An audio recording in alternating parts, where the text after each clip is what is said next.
तो रउआ लोगन के फिर से जानकारी देवे खातिर आ गई आपके छोट गरीब भाई।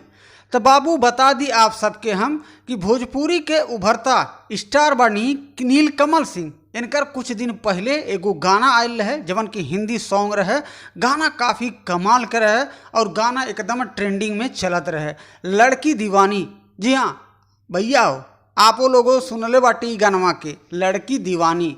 तो चला आज के इस वीडियो में आपके हम बता दें कि एगो फिर से नया धमाका लेके आ रहल बाटे भोजपुरी के उभरता सितारा जेकर नाम नीलकमल सिंह है। 19 से 20 घंटा पहले ही गाना के पोस्टर के लॉन्च कैल गई है, जवन की स्क्रीनिया पे हमरे है पोस्टरवा रउआ लोगन देख रहल बानी। जौने गानवा के टाइटल है डांसर पिया और यह वीडियो में फैट यानी कि वीडियो में डांस करत नजर आवे वाला बानी नीलकमल सिंह के पुरानी यानी कि ओल्ड हीरोइन जौने के साथे बहुत सारे गाना में नजर आयल बाटे।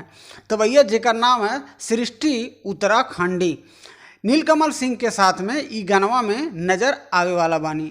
और ई गानवा के राइटर हैं आशुतोष तिवारी जी और वीडियो के डायरेक्ट के बानी विभांशु तिवारी जी और ई गानवा में म्यूजिक दिए बानी ADR आनंद जी।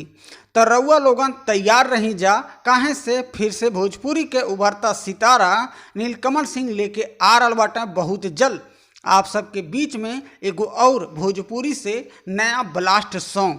तो थोड़ा सा आपके करे के पड़ी इंतजार, काहे से ई गानवा के रखल गईल बा कमिंग सून में।